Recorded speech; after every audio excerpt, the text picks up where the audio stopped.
అద్భుతంగా ప్రతి నెల నా వంతు కూడా ప్రతి వారం 100 రూపాయలు పంపిస్తుంటా.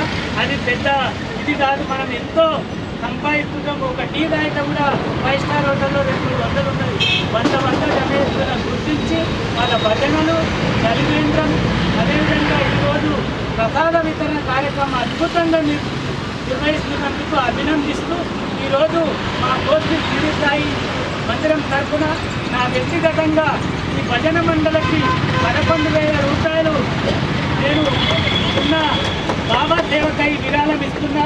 యావది గ్రూపులో చూసిన వారందరూ కూడా ఇలాంటి సేవా కార్యక్రమాలకు మీ వంతు సంపాదించిన దాంట్లో కొంతైన సేవకిస్తే మీ పేరుపై ఇక్కడ భక్తులకు తీర వాళ్ళ కన్నప్రసాదం ఉంటుంది. దయచేసి ఇటువంటి కార్యక్రమానికి తోడ్పాటు అందించాలని ఓం సాయిరామ్.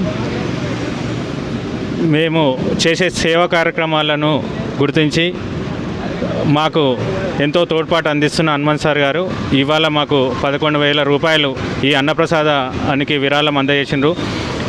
హనుమంత్ సార్ గారు మాకు ప్రతి విషయంలో చాలా ఎంకరేజ్మెంట్గా మేము చేసే సేవా కార్యక్రమానికి మాకు వెనకాల ఉండి మాకు తోడ్పాటు అందిస్తున్నారు. వారికి వాళ్ళ కుటుంబ సభ్యులకి ఆ స్వామివారి ఆశీస్సులు ఎల్లవెల్లలా ఉండాలని మనసారా కోరుకుంటున్నాం.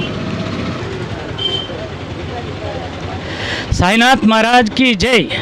2015 నుంచి షిరిడి సాయి భజన మండలి చేస్తున్న కార్యక్రమాలకు ఒక సాయి భక్తునిగా, ఒక సాయి మందిరి సేవకునిగా వీళ్ళ సేవలను గుర్తించి ఇక్కడ చలివేంద్రము, అన్నప్రసాదము, ప్రతి శనివారం భజన జరిగే కార్యక్రమాలను చూసి అద్భుతమైన సేవలు గుర్తించి నా వంతు ఒక సాయి భక్తునిగా మరి ఈ భజన మండలి సేవా కార్యక్రమాలకు 11,000 రూపాయలు విరాళం ఇస్తున్నాను. అది బాబా ఇప్పించిందే కాబట్టి యావది భక్తులందరూ కూడా మీ వంతు సహాయ సహకారాలు మీరు సంపాదించింలో వీరికి ఈ సేవలకు అందించాలని మనస్ఫూర్తిగా కోరుకుంటున్నా. జై సాయిరామ్.